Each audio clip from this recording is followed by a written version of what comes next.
গোবিন্দভিটা বাংলাদেশের একটি প্রত্নতাত্ত্বিক নিদর্শন। মূলত এই ভিটা ধ্বংসপ্রাপ্ত একটি হিন্দু মন্দিরের, যা বাংলাদেশের বগুড়া জেলার শিবগঞ্জ উপজেলায় মহাস্থানগড় দুর্গনগরীর প্রাচীরের অদূরে করতোয়া নদীর তীরে অবস্থিত। বগুড়া শহর থেকে প্রায় ১৩ কিলোমিটার উত্তরে করতোয়া নদীর পশ্চিম তীরে প্রাচীন এই শহরের ধ্বংসাবশেষ দেখা যায়।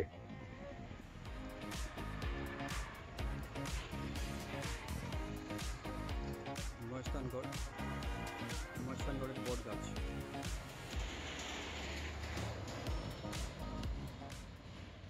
গোবিন্দ হল হিন্দু ধর্মের একজন দেবতা, যাকে আবার বিষ্ণু বলা হয়। সেই হিসাবে গোবিন্দভিটা হল বিষ্ণু দেবতার আবাস। মহাস্থান জাদুঘরের পাশে। তবে এই স্থাপনাটি গোবিন্দ বা বিষ্ণু মন্দির নামে পরিচিত হলেও গোবিন্দ ভিটা এমন কোনো প্রমাণ পাওয়া যায়নি যার উপর ভিত্তি করে এটিকে বৈষ্ণব মন্দির বলা যেতে পারে। এখানে প্রাপ্ত বিভিন্ন হস্তান্তরযোগ্য প্রত্ননিদর্শন, ইটের মাপ, ব্যবহৃত মশলা, স্থাপত্যিক বিন্যাস ইত্যাদির ভিত্তিতে অনুমিত হয় যে মন্দিরটি খ্রিস্টীয় আনুমানিক ৭ শতকে নির্মিত হয়েছিল। দর্শক, আমি বগুড়ার গোবিন্দ ভিটা থেকে বলছি, যেটা মহাস্থানগড়ের ভিতরে অবস্থান, এবং মহাস্থানগড়ের প্রত্নতাত্ত্বিক জাদুঘর তার পাশে এটা অবস্থিত। এই মন্দিরটি বৃহত্তর মহাস্থানগড় এলাকার করতোয়া নদীর পাড়ে তৈরি হয়েছিল। এবার মহাস্থানগড়ের প্রত্নতত্ত্ব ইতিহাস সম্বন্ধে কিছু তথ্য দেওয়ার চেষ্টা করছি। এখানে অবশ্য ভিডিও করা নিষেধ। প্রত্নতত্ত্ববিদ ফ্রান্সিস বুকানন হ্যামিল্টন ১৮০৮ সালে প্রথম মহাস্থানগড়ের অবস্থান চিহ্নিত করেন। গোবিন্দ ভিটা ১৮৭৯ খ্রিস্টাব্দে ব্রিটিশ মহাস্থানগড়ের প্রত্নতত্ত্ববিদ গোবিন্দ ভিটার নাম। আলেকজান্ডার ক্যানিংহাম প্রথম কৃষ্ণচূড়া গাছ। এই প্রাচীন ঐতিহাসিক নগরীকে পুনর্বর্ধনের রাজধানী রূপে চিহ্নিত করেন। ওই নিচে দেখো। গবেষণায় জানা যায় খ্রিস্টপূর্ব ৭০০ অব্দে প্রাচীন পুনর্বর্ধন ভুক্তি বা পুণ্ড্রনগরীর রাজধানী ছিল এই মহাস্থানগড়। হুম?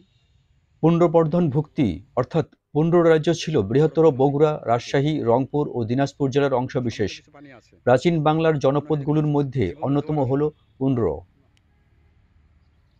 বলা হয় যে পুণ্ড্র বলে একটি জাতি এই জনপদ গড়ে তুলেছিল। বর্তমান বগুড়া, রংপুর, রাজশাহী ও গোবিন্দ ভিটার দিনাজপুর অঞ্চল নিয়ে এই পুণ্ড্র জনপদ সৃষ্টি হয়েছিল। পুণ্ড্রদের রাজ্যের রাজধানীর নাম ছিল পুণ্ড্রনগর। পরবর্তীকালে এর নাম করা হয় মহাস্থানগড়। মহাস্থানগড় প্রাচীন পুণ্ড্রনগরীর ধ্বংসাবশেষ বলে পণ্ডিতেরা মনে করেন। প্রাচীন সভ্যতার নিদর্শনের দিক দিয়ে পুণ্ড্রই ছিল প্রাচীন বাংলার সবচেয়ে প্রসিদ্ধ জনপদ। পাথরের চাকতিতে খোদাই করা লিপি এখানে পাওয়া যায়। ধারণা করা হয় বাংলাদেশে প্রাপ্ত এটিই ছিল প্রাচীন শিলালিপি।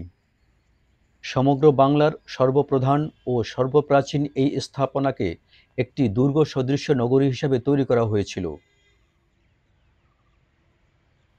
যীশুখ্রিস্টের জন্মেরও আগে অর্থাৎ ২৫০০ বছর পূর্বে মহাস্থানগড়ে সভ্য জনপদ গড়ে উঠেছিল। প্রত্নতাত্ত্বিকভাবে তার প্রমাণ মিলেছে।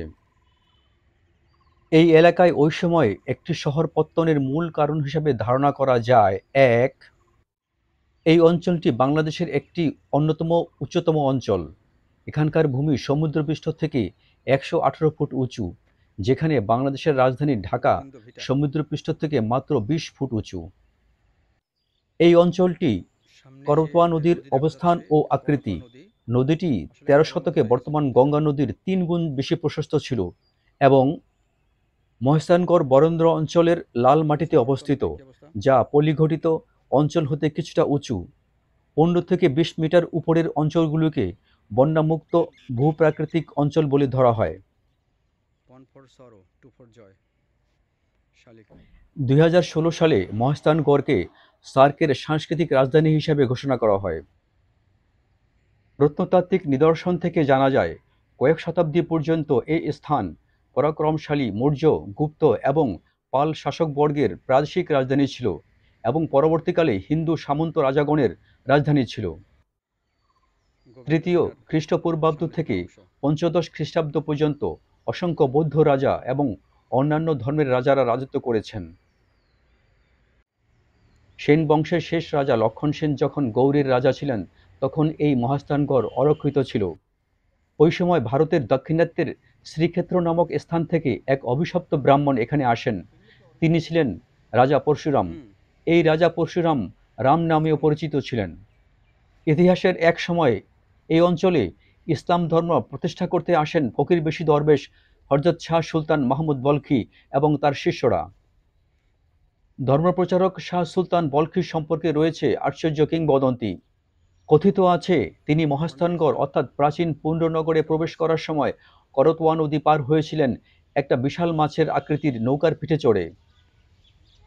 বিখ্যাত চীনা পরিব্রাজক হিউয়েন সাং ৬৩৯ থেকে ৬৪৫ খ্রিস্টাব্দের মধ্যবর্তী সময়ে পুণ্ড্রনগরে এসেছিলেন। ভ্রমণের ধারা বিবরণীতে তিনি তখনকার প্রকৃতি ও জীবনযাত্রার বর্ণনা দেন। ১৯৩১ খ্রিস্টাব্দে প্রত্নতাত্ত্বিক খননে সন্ধান মেলে ব্রাহ্মী লিপির। সেই লিপিতে পুণ্ড্রনগরের প্রাদেশিক শাসক সম্রাট অশোক দুর্ভিক্ষ পীড়িত মানুষকে রাজভাণ্ডার থেকে খাদ্যশস্য ও অর্থ সহায়তা দেওয়ার নির্দেশ প্রদান করেন। বৌদ্ধ শিক্ষার জন্য প্রসিদ্ধ হওয়ায় চীন ও তিব্বত থেকে ভিক্ষুরা তখন মহাস্থানগড়ে আসতেন লেখাপড়া করতে। এরপর তারা বেরিয়ে পড়তেন দক্ষিণ ও পূর্ব এশিয়ার বিভিন্ন দেশে। সেখানে গিয়ে তারা বৌদ্ধ ধর্মের শিক্ষার বিস্তার ঘটাতেন।